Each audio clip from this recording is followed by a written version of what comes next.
day began like hundreds before it for Jack Morgan, senior ranger of the Blackwater Ridge National Preserve. 15 years of service in these woods had honed his senses, made him a part of this world, as intrinsic as the ancient oaks or the moss-covered granite boulders. The morning air was damp and cool, carrying the scent of wet earth and decaying leaves. A recent downpour had swept through the region, swelling the creeks and leaving deep puddles on the dirt roads. Jack slid behind the wheel of his service pickup, a battered green Ford F-150, its suspension groaning familiarly under his weight. First order of business, checking the deer feeders in the northern sector.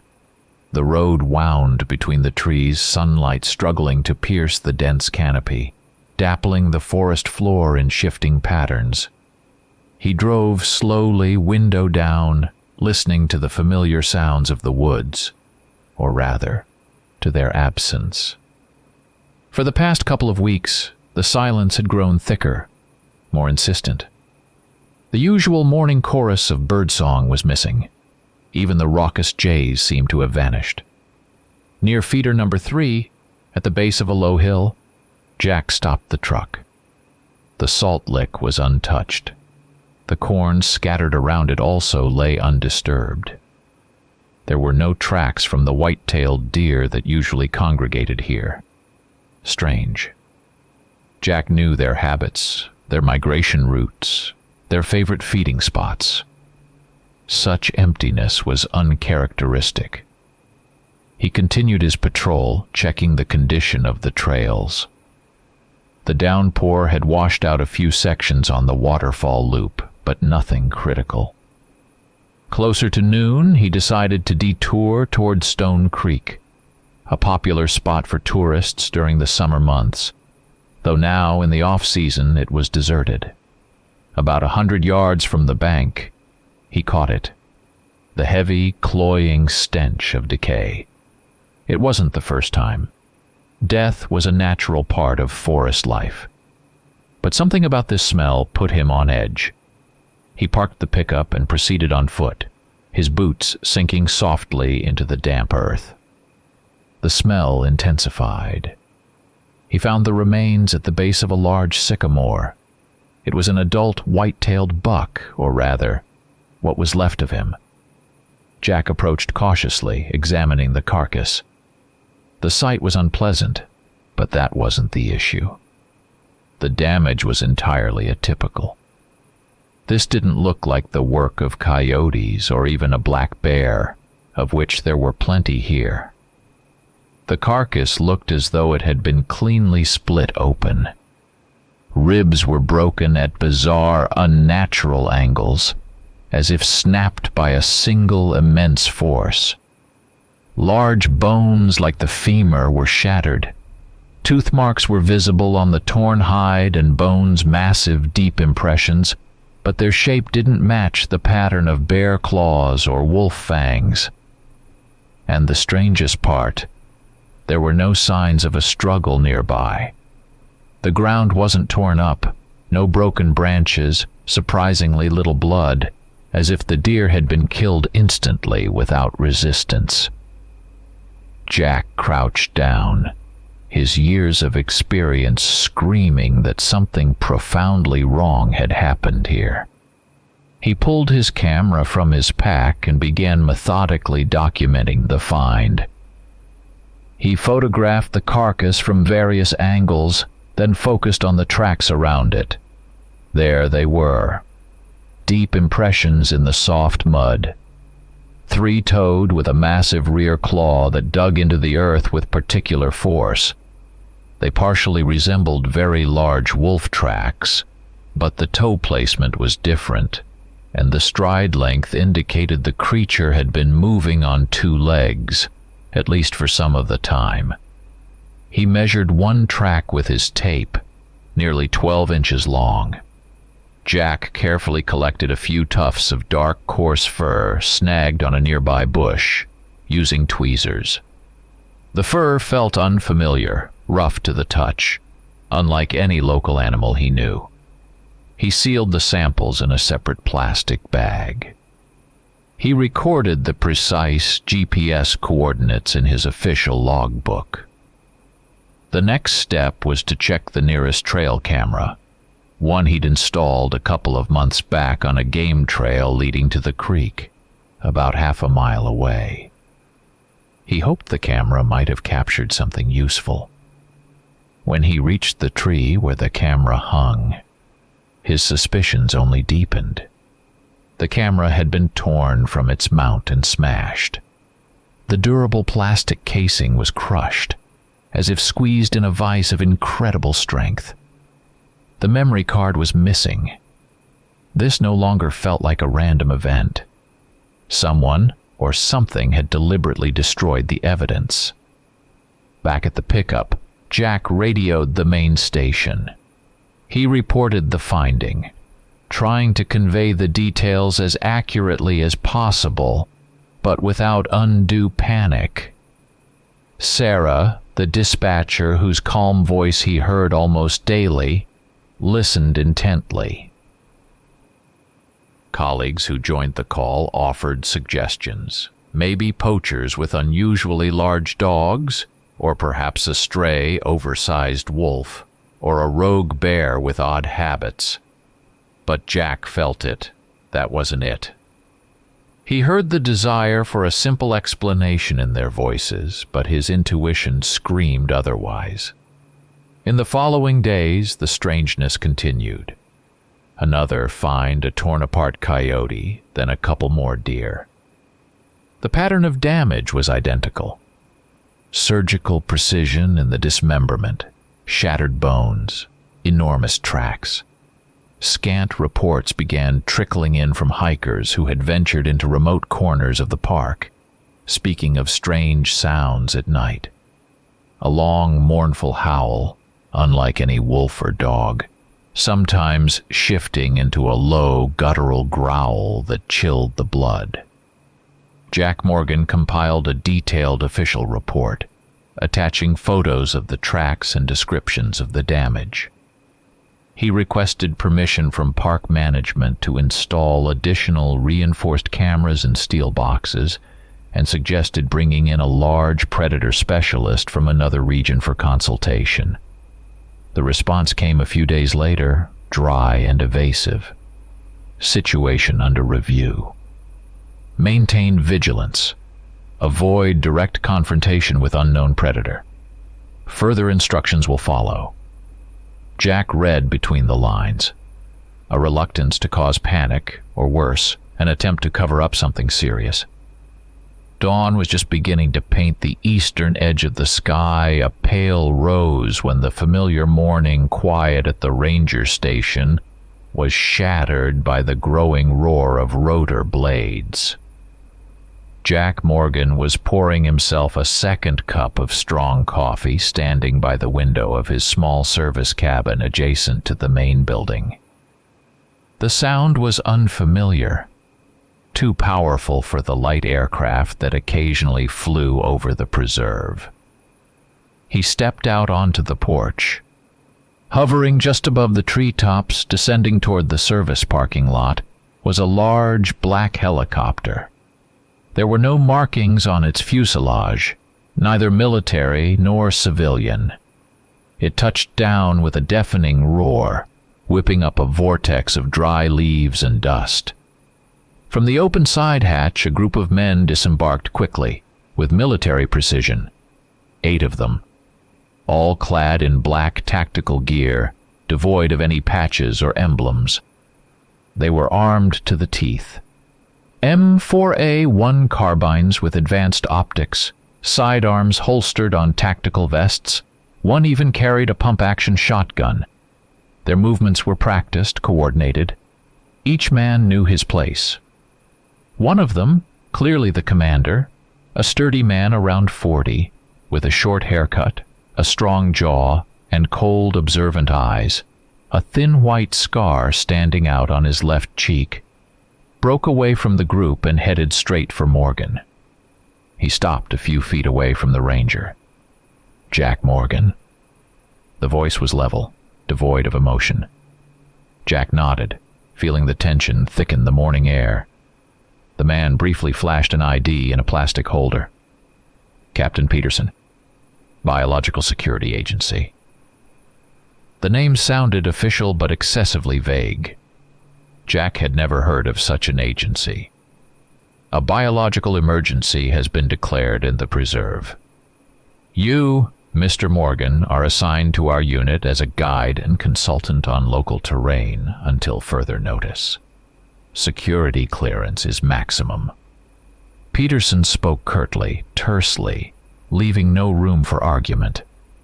As he spoke, Morgan noticed the unusual equipment carried by the soldiers, who were already unloading containers and crates from the helicopter. Beyond standard military gear, they had devices resembling next-generation thermal imagers, some kind of sensors they began setting up around the parking lot perimeter. Containers marked with biohazard symbols, and several rifles had bulky muzzle attachments, possibly for firing specialized projectiles or non-lethal rounds. Their headsets and portable radios looked far more complex and robust than standard military or ranger equipment. Captain, what's going on? What kind of emergency? What threat are we talking about? Jack tried to get some information. Peterson gave him a long, cold stare. Your job, Mr. Morgan, is to guide us along the trails you know, report any anomalies, and follow orders. Asking questions is not recommended. Any attempt at insubordination or disclosure of information you may see or hear during this operation will result in the most severe consequences, up to and including charges of treason. Is that clear? The tone left no doubt about the seriousness of the threat. The helicopter, having unloaded the men and equipment, lifted off just as rapidly and flew east. Peterson's men worked quickly and efficiently. They selected a remote clearing a couple of miles from the ranger station for their mobile camp, one not accessible by tourist trails, where their presence would remain unnoticed. Within hours, they had erected several large khaki-colored tents, a command post, a medical module, living quarters. They established a complex security perimeter with motion sensors and infrared cameras. Their actions were professional, yet Jack couldn't help but notice a complete disregard for the environment. They unhesitatingly cut down young trees obstructing their view. Their heavy boots trampled the undergrowth, and they left behind scraps of packaging and other trash. Towards evening, Peterson summoned Morgan to a map of the preserve spread out on a table. Show me the exact location where the deer remains were found near Stone Creek, and the spot where the smashed trail camera was recovered. Tomorrow at dawn we move out. Movement must be maximally covert. You lead. Jack pointed out the locations on the map. He felt like a stranger in the forest he had called home for 15 years. The intrusion of these men, their secrecy, their cold efficiency, and the underlying threat provoked a dull resentment in him, but he also understood he was facing a force with immense power, likely unbound by ordinary laws and regulations. He decided to comply, for now. Cooperate, but observe carefully. His knowledge of the forest was his only advantage in this obscure and dangerous game. He had to understand what, or who they were fighting here, and why it demanded such secrecy. Pre-dawn twilight had barely lifted when the group moved out from the camp. The air was still and cold, fog clinging to the tree trunks, muffling sounds. Jack Morgan walked point, choosing the most obscure, little-known trails, weaving between fallen trees and dense thickets of rhododendron. Behind him, Peterson's 8 soldiers moved silently, spread out in a loose file. Morgan couldn't help but note their professionalism. They stepped lightly, leaving almost no trace, constantly scanning their sectors, exchanging brief hand signals. The forest silence pressed in, broken only by the rare snap of a twig underfoot or the soft rustle of their gear. Jack scanned the ground intently. There they were. Fresh tracks. The same massive, three-toed prints with the deep impression of the rear claw. They led in the same direction towards Stone Creek, but not along the path. They ran parallel to it, deeper into the thickest part of the woods. The tracks were clear, laid down only hours ago. He pointed them out to Peterson with a gesture. The captain nodded, his face impassive. The group continued, now with even greater caution. They were nearing the site of Morgan's first discovery when, from the dense undergrowth to their right, about 30 yards away, came a low, vibrating growl. It sounded nothing like a bear or a wolf. It resonated with menace and something primal. Almost simultaneous with the growl, 3 figures burst onto the narrow clearing ahead. Jack instinctively recoiled, his heart pounding somewhere in his throat. The creatures were immense, standing nearly 8 feet tall on their hind legs. Their powerful bodies were covered in thick, dark, almost black fur. They moved primarily bipedally, but their gait was strangely jerky. They sometimes dropped to all fours, using long forelimbs tipped with enormous claws for balance or bursts of speed. Their muzzles were elongated, wolf-like, but the skulls were heavier, the brows more pronounced. In the forest dimness, their eyes glowed with a sickly yellow light. Their movements were incredibly fast, fluid, predatory. They didn't charge the men directly. It seemed their appearance was as unexpected to them as it was to the soldiers. The creatures appeared to be trying to break past the group, perhaps startled by the noise or defending territory the humans had inadvertently crossed. The mercenaries' reaction was instantaneous. Contact. Sector 2. One of the soldiers yelled. Peterson issued the command, his voice even but loud. Suppressive fire. Target Alpha. Capture alive if possible. Neutralize the others. The forest silence shattered under the roar of gunfire. Bright muzzle flashes lit the misty clearing. The soldiers opened up with a barrage from their carbines. But they weren't just using bullets. Morgan saw one toss something resembling a concussion grenade towards the creatures. A deafening bang followed by an ultrasonic screech that made his ears ring. Another soldier fired something from an underbarrel launcher that deployed in mid-air as a heavy-duty net laced with wires. The net missed its target. Jack noticed one soldier with a sniper patch on his sleeve take careful aim with a rifle equipped with a bulky muzzle device and fire.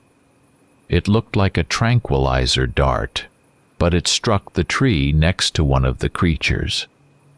The creatures demonstrated not only incredible speed and strength, but also a degree of tactical cunning. One of them, the largest, drew the bulk of the fire, making short lunges before darting back into the shadows of the trees, while the other 2 rapidly retreated through dense thickets, using the terrain for cover. Having lost the element of surprise and facing concentrated, organized fire, the creatures quickly withdrew. A piercing, blood-curdling howl, a mixture of pain and fury, echoed through the woods, making Morgan shudder. One of the retreating creatures was limping, leaving large, dark drops of blood on the ground.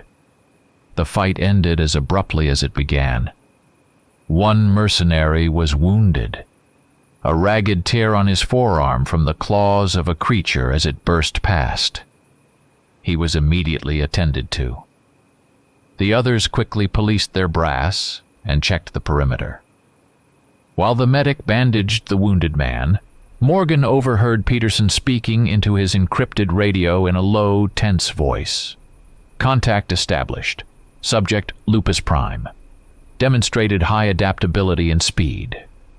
Capture attempt unsuccessful. Yes, sir. Dogman escaped. 1 casualty. Minor. Attempting to secure live specimens. Repeat. Live. Losses minimal. He noticed Morgan watching and cut the conversation short, his face becoming an impassive mask once more. That evening, back at the camp, Peterson approached Morgan. He looked tired, but his eyes burned with a cold fire. He decided the ranger needed to know part of the truth to ensure his continued cooperation. Those things, we call them Subject Lupus Prime.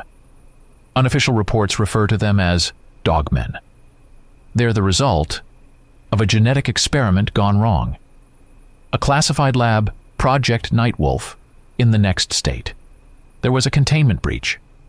They escaped a couple of months ago. Our mission is to assess the threat level, capture several specimens for study, and completely eliminate the remaining population before word gets out. This is a matter of national security, Morgan. Now you understand the level of secrecy. Peterson's words hit Jack Morgan like an icy torrent.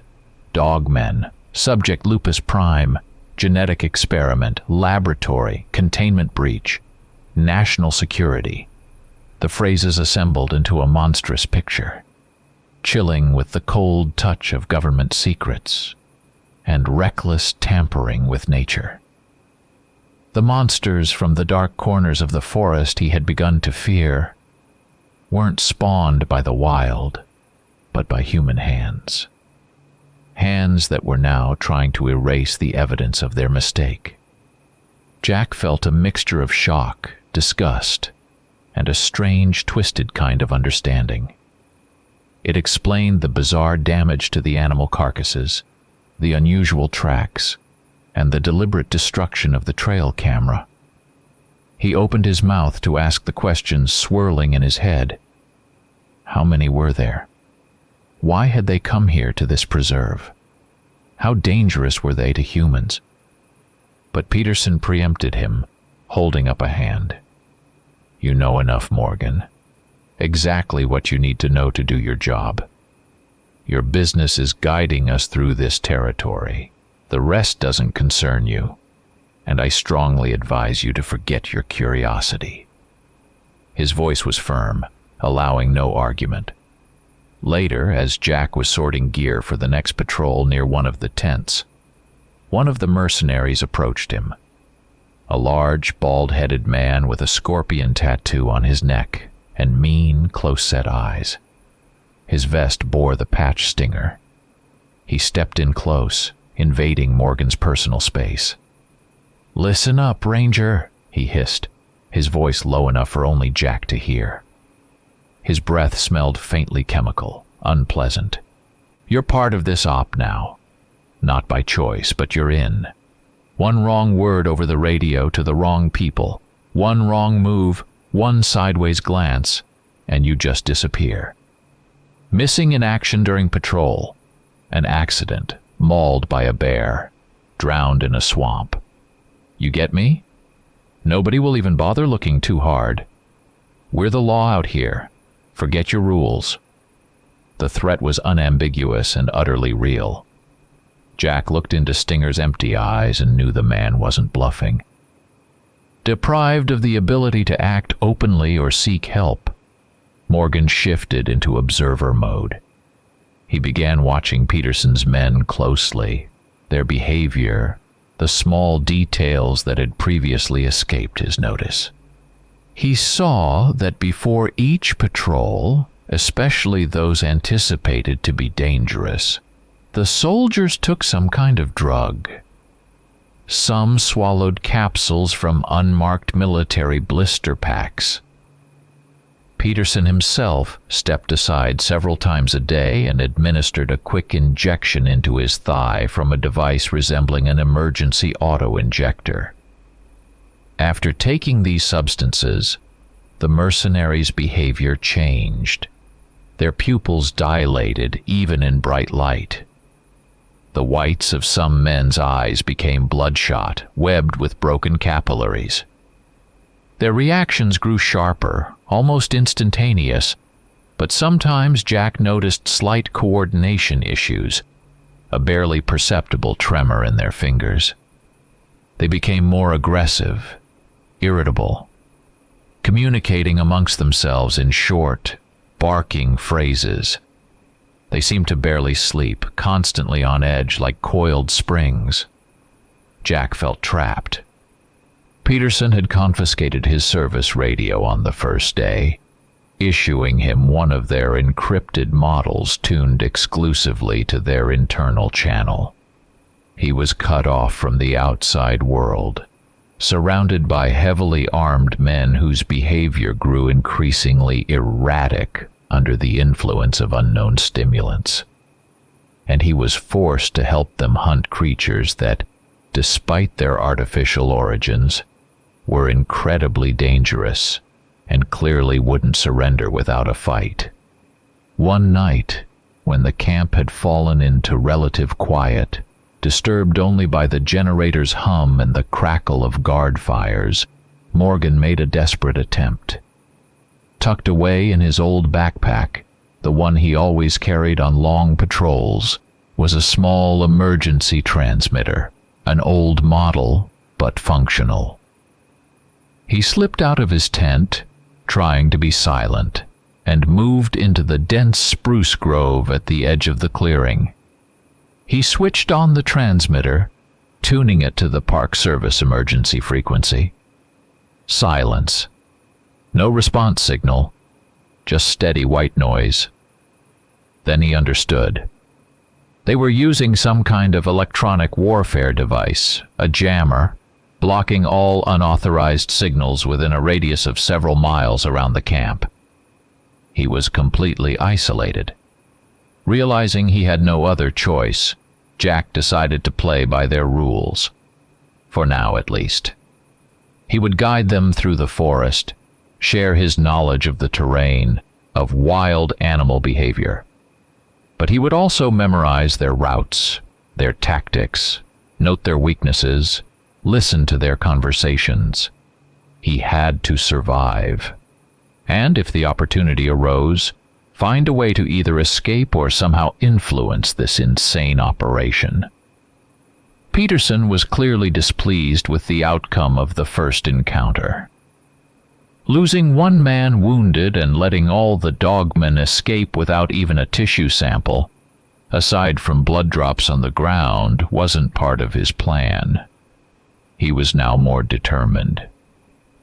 Spreading a detailed topographic map of the Stone Creek area before Morgan, he began devising a capture strategy. They retreated northwest towards the rocky ridge, Peterson said, tracing a line on the map. Based on your observations of large animal movements and the tracks left behind, they're likely using this narrow gorge to move between hunting grounds. We'll set an ambush there. Use nets and tranquilizers. We need at least one live specimen. An adult. He looked at Morgan. Your job, Ranger, is to follow this route. He outlined a path along the eastern slope of the hill, leading directly to the gorge entrance. Move loudly but naturally, like a standard patrol. Your presence should flush them out of their resting zone if they're there, right into our trap in the gorge. We'll be waiting. Morgan disliked the role of bait, but he had no choice. Preparing for the operation took several hours. The mercenaries meticulously checked their weapons. Several soldiers armed themselves with specialized rifles that fired large-caliber tranquilizer darts. Jack saw the unit's medic preparing the solution, a fast-acting neurotoxin capable of felling an animal the size of a grizzly bear. Others readied heavy polymer fiber nets, weighted at the edges and equipped with compact electroshockers designed to trigger upon tension. Before moving out, Morgan again noticed the soldiers taking their drugs. Their eyes glittered feverishly in the morning light, movement sharp and nervous. Peterson administered another injection to himself. The operation began. Morgan moved along the designated route, trying not to be too quiet but also not attracting undue attention. He walked a familiar trail, noting the usual landmarks. As he neared the area where the Dogmen were suspected to be, he began scanning the ground carefully. Tracks. Fresh ones. But they didn't lead down towards the gorge as Peterson had assumed. They went up, ascending the steep rocky slope of the ridge, terrain considered almost impassable for large animals, let alone humans. The tracks were clear, confident. It was as if the Dogmen had sensed the trap or simply chosen a safer, albeit more difficult path. They had bypassed the intended ambush site. This wasn't just animal instinct. It looked like intelligent, tactical avoidance. Morgan immediately radioed Peterson, reporting the change. "They're heading up the ridge. Repeat, they didn't go into the gorge." Peterson's irritated snarl came back over the radio. "Damn it! All teams change position. Pursue them up the ridge. Capture team, stand by." The ambush plan collapsed. Now it was a chase across difficult, dangerous terrain. The mercenaries, weighed down by gear, struggled to catch the incredibly fast and agile creatures on their home turf. A chaotic firefight erupted on the rocky mountainside. Bullets ricocheted off stone. The Dogmen didn't engage in open combat but skillfully used their knowledge of the terrain. They would appear from behind boulders, make a few quick movements to distract, then vanish again into rock crevices. One triggered a small rock slide, forcing the mercenaries to fall back and lose precious time. In the midst of the confusion, one of the capture team members, call sign Rico, found a good position on a ledge. He took careful aim with his tranquilizer rifle. The shot was almost silent against the backdrop of automatic fire. A large dart with bright orange fletching struck cleanly into the thigh of an adult dogman as it leaped across a fissure. The creature let out a furious, pained roar. It tried to tear the dart out with its teeth, but its movements quickly became sluggish, uncertain. The neurotoxin worked fast. The dogman staggered, then collapsed heavily onto a rocky platform, twitching convulsively. Target hit. Subject immobilized. Rico shouted over the radio, "Everyone cover! Capture team, move in!" Peterson commanded instantly. "Secure and prep for transport back to base." Immediately. Several mercenaries, covered by the others' fire, rushed towards the fallen dogman. They quickly threw a heavy net over it, cinching straps to immobilize its limbs. Morgan approached cautiously while the remaining soldiers scanned the surroundings, expecting a counterattack from the creature's packmates. The dogman lay on its side, breathing raggedly. Its eyes were half closed, thick saliva drooling from its partly open jaws. It wasn't growling anymore. Instead, quiet, whimpering sounds escaped its chest, sounds full of pain and fear. This wasn't the roar of a monster, not the threatening snarl of a predator. It was the moan of a suffering living being caught in a trap. The sight of this helpless, tormented creature, and the cold, businesslike cruelty of the mercenaries treating it like an inanimate object, triggered a wave of profound revulsion in Morgan. He suddenly saw the situation entirely differently. This wasn't a hunt for dangerous monsters. It was persecution, the persecution of victims of a failed experiment, creatures merely trying to survive in a world alien to them. The question that had previously lingered vaguely at the edge of his consciousness now struck him with chilling clarity. Who were the real monsters here? The return to camp with the captured Dogman was tense. The prisoner, still under heavy sedation, was loaded onto a makeshift stretcher and laboriously carried back to base. There, it was immediately placed into a pre-prepared reinforced steel cage set up in the center of the camp under round-the-clock guard. Peterson looked satisfied, but the tension hadn't eased. He ordered Morgan to conduct an additional sweep of the area around the previous day's encounter on the ridge. "Search a 5-mile square around the capture point," he instructed, pointing at the map. "Look for tracks of other individuals, possible escape routes, any signs of a lair. We need a complete picture of their deployment." Ostensibly, it was a standard reconnaissance task. But Jack sensed Peterson didn't fully trust him and wanted him occupied, away from the camp and the caged Dogman. That suited him. He grabbed his pack, checked his water canteen and the rifle they had returned to him for self-defense after the first contact, and headed back towards the ridge. He methodically swept the area, moving back and forth across the slope, carefully examining the ground, bushes, and rock outcroppings. The work was familiar, but his thoughts were elsewhere, on the moaning creature in the cage and the cold eyes of the mercenaries.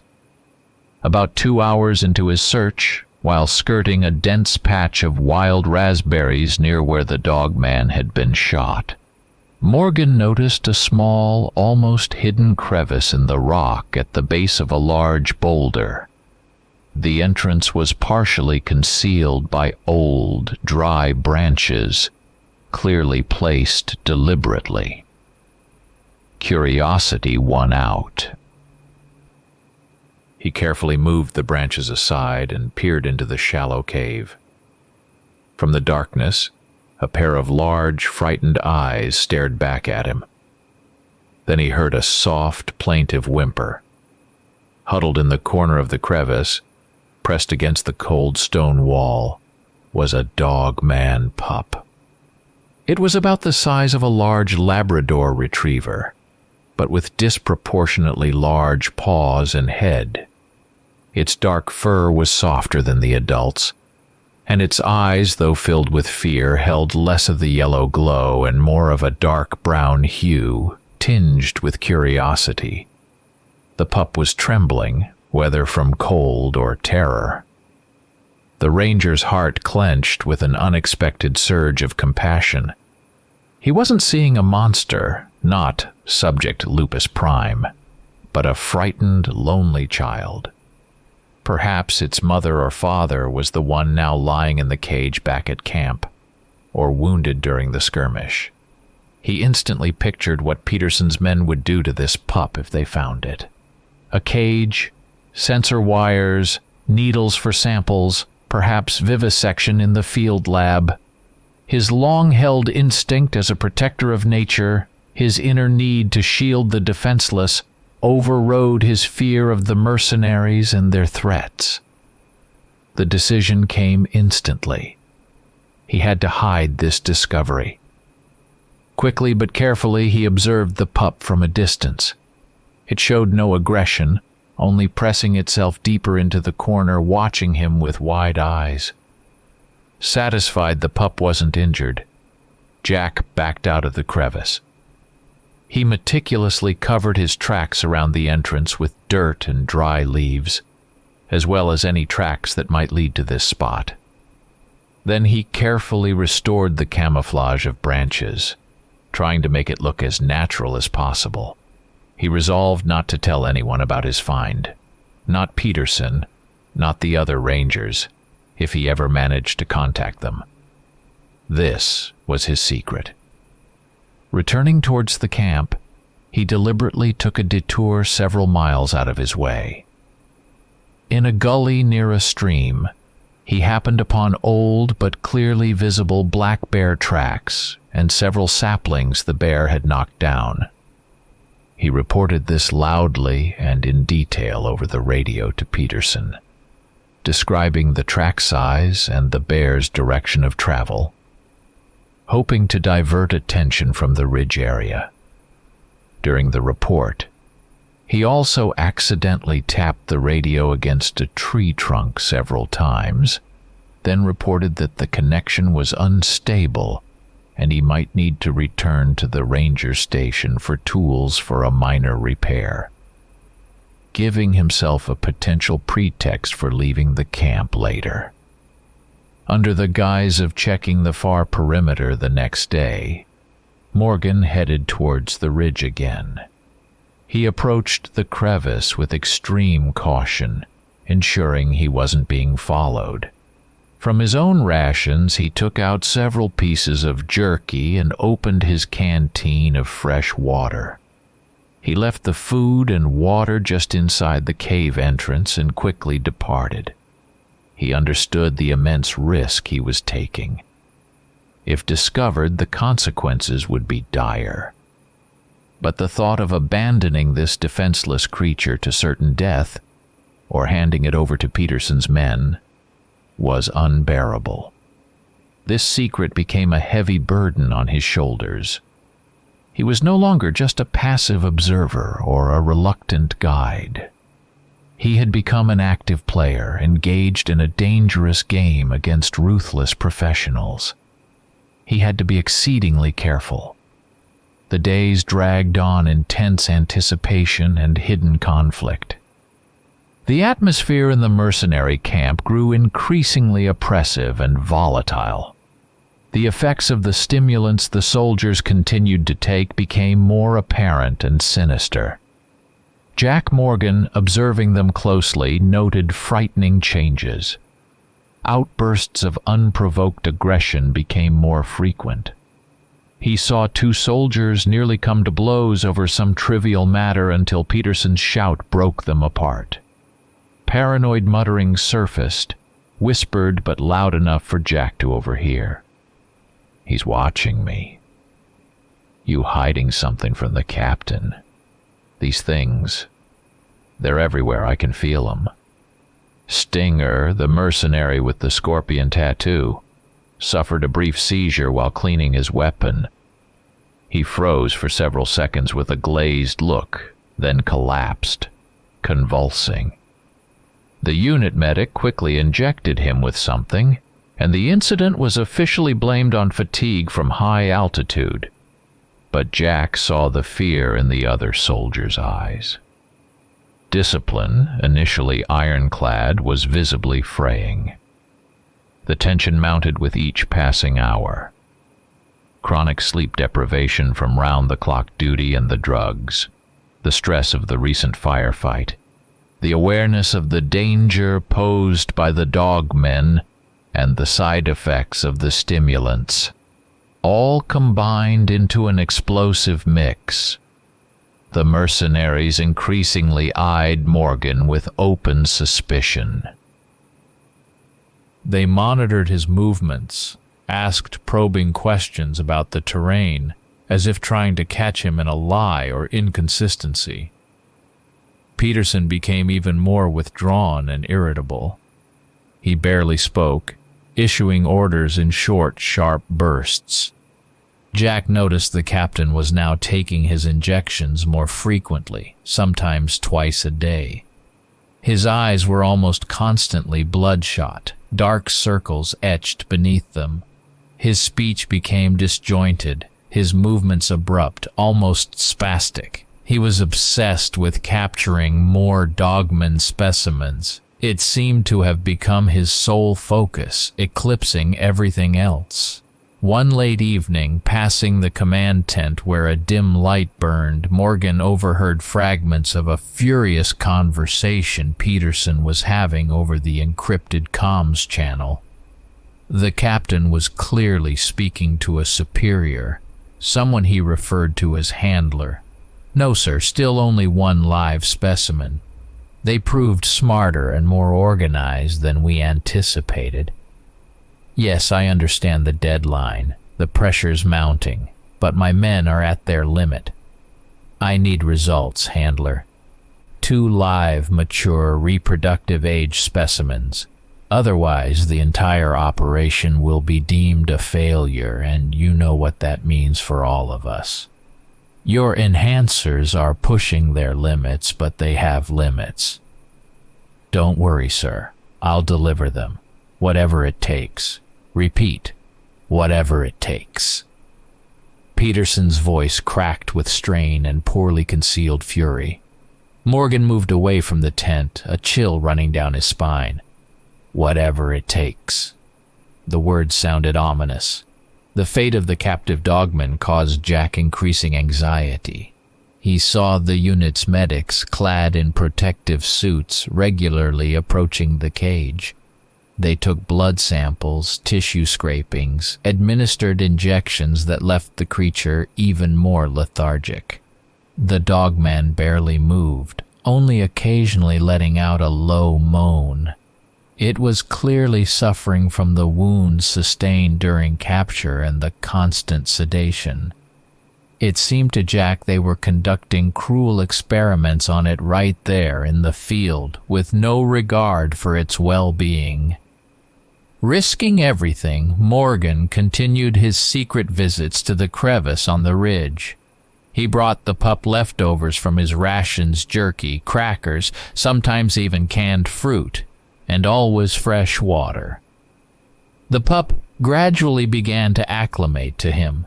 It no longer hid deep in the darkness, but would meet Jack near the entrance, curiously sniffing the offered food. It now took pieces of jerky almost from the ranger's hand, cautiously but without fear. Jack spoke to it quietly in a soothing tone, as he would to any frightened wild animal in distress. These brief encounters were the only bright spot in the grim reality of the past few days. He knew the situation was rapidly spiraling out of control. The mercenaries were on the verge of nervous and physical collapse, their behavior increasingly dangerous and unpredictable. Peterson was obsessed with his orders, willing to do anything to fulfill them. The dogmen, having lost one of their own, were clearly not going to give up and could strike back at any moment. It happened deep in the night, when the camp slept fitfully under a moon filtering through thin clouds. The silence was torn apart by a deafening, multi-voiced roar that seemed to shake the ground. It was followed by a piercing howl, filled with fury and desperation. The camp instantly sprang to life. Sirens wailed, red perimeter lights flashed. The dogmen pack was attacking. There were at least 5 or 6 of them. They made no attempt at stealth. Their assault was ferocious and targeted. Their objective was clear, the cage holding their captive packmate in the center of the camp. They moved with astonishing coordination, breaching the wire fence and sensor lines from multiple directions simultaneously to scatter the defenders' forces. The mercenaries, jolted awake by the alarm and already amped up on peak doses of stimulants, burst from their tents, ready for battle. Their reaction was lightning fast, but devoid of any tactical caution. It was pure, unadulterated rage, chemically enhanced. They met the attackers with a maelstrom of automatic weapon fire, their movements unnaturally quick, almost inhuman. No one bothered with capture attempts or tranquilizers now. The goal was singular: annihilation. The fight descended into a chaotic, bloody melee. Muzzle flashes illuminated the darting shadows of massive creatures and the figures of men in black. The air filled with the thunder of gunfire, the snarls of the dogmen, the screams of the wounded, and the stench of gunpowder and blood. Morgan scrambled out of his tent, instinctively grabbing the shotgun leaning by his cot. He witnessed a scene that froze his blood. The mercenaries fought with incredible, almost manic brutality. He saw Stinger, the one with the scorpion tattoo, pouring fire from his carbine into an already down Dogman, continuing to shoot the lifeless body. Another soldier hurled an incendiary grenade into a group of attackers, turning a patch of forest into a roaring inferno. He saw one mercenary, having lost all composure in the heat of battle, finish off a wounded female dogman with the butt of his rifle, punctuating the blows with crazed, barking laughter. Amidst the chaos, Morgan noticed one of the attacking females, possibly the mother of the pup he'd found. She wasn't trying to break through to the captive's cage like the others. She was desperately, ignoring the flying bullets, trying to push in the opposite direction, towards the crevice, holding her young. She must have sensed its fear or heard its whimpers through the din of battle. She almost reached the edge of the clearing, but a burst of automatic fire cut her down. She fell, just yards short of her goal. At that moment, with the mercenaries' attention focused on repelling the main assault near the cage, Morgan saw the small pup peek fearfully out from the branch-covered crevice. It had been drawn out by the unimaginable noise and the smell of burning. Risking getting caught in the crossfire, acting on a sudden impulse, Jack sprinted towards the crevice. He scooped the trembling pup into his arms. It recognized his scent or voice, and surprisingly didn't struggle, just pressed itself against his jacket. Morgan quickly scanned the area. He needed safer cover. He remembered an old, abandoned root cellar nearby, remnants of a homesteader's cabin that had burned down years ago. Only he knew about it. Without wasting a second, he ran to the cellar's half-rotted wooden door, threw it open, and gently lowered the pup inside onto a layer of dry leaves. Then he quickly shut the door and hurried back to his tent, trying to remain unseen in the turmoil. The battle raged until dawn. The dogman's attack was repelled, but at a heavy cost. 3 dead dogmen lay in the clearing, including the female. The others retreated, dragging their wounded with them, judging by the bloody trails leading into the woods. The mercenary camp was devastated. Spent casings littered the ground along with scraps of gear. The earth was soaked with blood, both human and inhuman. 2 mercenaries were dead, 3 more seriously wounded. The cage holding the prisoner was mangled, and the dogman inside was dead. Killed either by a stray bullet during the fight or finished off by the mercenaries themselves to prevent it from falling back into the hands of its packmates. In the gray light of the new day, Morgan looked at the surviving mercenaries. Their faces were smeared with blood and grime. Their eyes held a manic gleam. The masks were off. These weren't soldiers following orders. They were predators, driven mad by stimulants and rage, reveling in violence and destruction. The horror of the night's carnage mingled with bitterness and disgust. He realized the point of no return had been crossed. The morning after the night battle was heavy and grim. The air still smelled of blood, gunpowder, and charred flesh. The surviving mercenaries silently tended to the wounded, collected the weapons of their fallen comrades, and surveyed the wrecked camp. Losses were severe.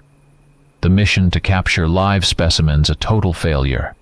The sole captive was dead. Peterson stood amidst the chaos, his frame radiating tension.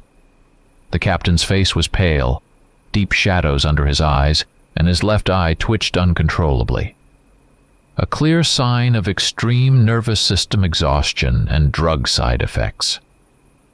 His gaze swept the perimeter, then abruptly fixed on tracks leading away from the camp towards the old, abandoned root cellar. Tracks Jack hadn't managed to fully conceal in the haste and confusion of the night's fight. Peterson slowly followed the tracks, his boots crunching heavily on the damp earth. He reached the half-rotted cellar door, pushed it open. A frightened whimper came from within. Peterson spun around, his bloodshot eyes flashing with a crazed light. He stared directly at Morgan, who stood nearby, watching him with a sinking heart. "You?" Peterson's voice was hoarse, cracking. He strode quickly to Morgan, almost jabbing a finger into his chest. "You're hiding something, Ranger. I saw you darting around during the fight, not where the others were. Are you helping them? These things? Traitor." Peterson had completely lost control. The mission's failure, the deaths of his men, the pressure from Handler, the effects of the stimulants. It all crashed down on him, and he found a scapegoat in Morgan. He suddenly ripped his pistol from its thigh holster and aimed it at Jack. "They're a threat, a mistake, an experiment gone wrong. They must be destroyed. Every last one. And you're just like them. Interference. An obstacle to mission completion." A shot rang out. But Morgan, anticipating something like this, had instinctively thrown himself sideways. The bullet zipped past, smacking into the tree trunk behind him. Before Jack could recover, Peterson lunged at him. A brief, vicious hand-to-hand struggle ensued. Peterson, his strength amplified manifold by the chemicals, was incredibly powerful. He flung Morgan to the ground like a rag doll. Jack slammed his back against a tree root. The air knocked from his lungs. Peterson fell on top of him, drawing a combat knife from the sheath on his tactical vest. The blade glinted in the morning light. At that exact moment, from the partly open cellar door came not a whimper, but a low, threatening growl. The Dogman pup, having grown noticeably stronger and larger over the past few days thanks to the food Morgan provided, leaped out. Seeing the human who had fed and saved him from the night's terror in mortal danger, it launched itself at Peterson without hesitation. A horrific duel began. The crazed, drug-fueled man versus the young but ferocious beast, instinctively defending the only creature that had shown it kindness. The pup's claws tore at the tough tactical fabric on Peterson's back. Its teeth, already sizable, snapped near the captain's face. Peterson roared in fury and pain, fighting back with the knife, trying to fire the pistol he still clutched. But the young dogman moved with agility surprising for its age, dodging blows and shots, latching onto the man's arms and legs. It was a fight to the death. At the climax of the struggle, as Peterson momentarily lost his balance, the young dogman managed to sink its teeth into his throat. The captain choked, his grip slackening. He dropped the pistol and the knife. His body went limp, and he collapsed heavily onto the ground, drowning in his own blood. His eyes, clearing for a moment in shock and pain, stared up at the morning sky with an expression of surprise and incomprehension, as if only in his final moments did he grasp the full horror of what he had become and how it had all ended. The fight was over. Peterson was dead. The young dogman stood over the body, breathing heavily. It was wounded. Several grazing bullet wounds left bleeding marks on its dark fur, and a deep gash from the knife was visible on its side. It whimpered softly in pain, But when Jack slowly got to his feet and approached, the dogman looked up at him with its intelligent, dark eyes. There was no aggression in them, only recognition and perhaps some form of primal gratitude. Captain Peterson's death was the final straw for the remaining mercenaries. Seeing their commander dead at the ranger's feet beside the wounded dogman, realizing the operation was a complete failure, and knowing they would now be held accountable, they made the only decision possible for them: retreat. Those who could still move acted quickly and cohesively, like a unit withdrawing under fire. They hastily loaded their wounded comrades into the single surviving all-terrain vehicle parked away from the main camp. Simultaneously, they began destroying all evidence of their presence. The command tent and communications tent were doused with gasoline from a jerry can and set ablaze. Bright flames shot towards the sky, consuming documents, maps, and the remains of complex equipment. Several explosions sounded in the distance, likely them destroying unused munitions or the most classified devices. Half an hour after Peterson's death, the last mercenary disappeared into the forest, taking their wounded and leaving behind the devastated camp, the corpses, and the secret they had tried to bury along with their victims. The forest quickly began to reclaim the traces of their brief, bloody presence. The silence that fell over the clearing after the roar of the departing vehicle and the crackle of the burning tents seemed deafening. Jack Morgan was alone amidst the chaos. Nearby lay Peterson's body, and a few feet away, whimpering softly, the young dogman licked its wounds. The stench of gunpowder, blood, and burning still hung in the air. But the morning freshness of the forest was already pushing through, carrying the scents of pine needles and damp earth. Morgan slowly approached the wounded dogman. It lifted its head and looked at him.